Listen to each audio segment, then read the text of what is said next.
গণ আন্দোলনে শেখ হাসিনা সরকারের পতনের পর কার্যালয়ে আসছে না চট্টগ্রাম সিটি কর্পোরেশনের বেশিরভাগ কাউন্সিলর।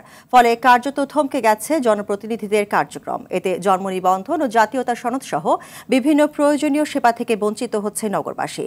তবে অনুমতি ব্যতীত কার্যালয়ে অনুপস্থিত ওয়ার্ড কাউন্সিলরদের তালিকা করছে চট্টগ্রাম সিটি কর্পোরেশন। চট্টগ্রাম থেকে সাইফুল মাহমুদের তথ্যছবিতে বিস্তারিত জানাচ্ছেন ইমরুল কায়েস। ছাত্র জনতার গণ অভ্যুত্থানে ক্ষমতা ছাড়তে বাধ্য হন শেখ হাসিনা সরকার। এরপর থেকে চট্টগ্রাম সিটি কর্পোরেশনের অধিকাংশ কাউন্সিলরের কার্যালয় বন্ধ, অনেক কার্যালয়ে তালা ঝুলছে।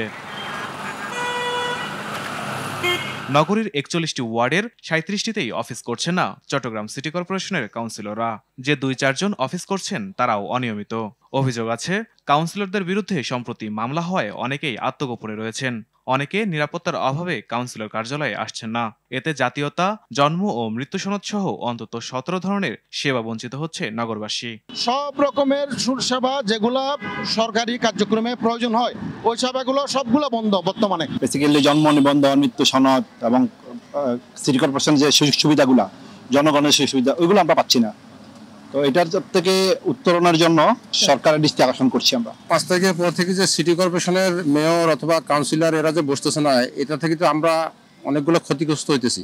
কারণ আমরা কোনো সার্টিফিকেট নিতে পারতেছি না, কোনো কাজকর্ম ওদের কাছে কোনো সেবাই পাইতেছি না। ওয়ার্ড কাউন্সিলররা অনুপস্থিত থাকায় সেবা কার্যক্রম ব্যাহত হচ্ছে দাবি করে চসিকের প্রধান নির্বাহী কর্মকর্তা বলেন, অনুমতি ছাড়া অনুপস্থিত ওয়ার্ড কাউন্সিলরদের তালিকা করে ব্যবস্থা নেওয়া হবে। কমপ্লিটলি আমাদের স্থানীয় সরকার বিভাগের উপর নির্ভর করবে।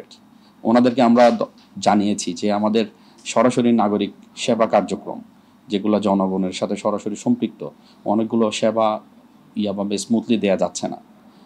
মন্ত্রণালয় অবহিত হয়েছে এবং আমাদের সচিব মহোদয় বলেছেন আমাদের যে উপদেষ্টা মহোদয় আছে তার সাথে কথা বলে তার শীঘ্রই একটা দিক নির্দেশনা আমাদেরকে দিবেন।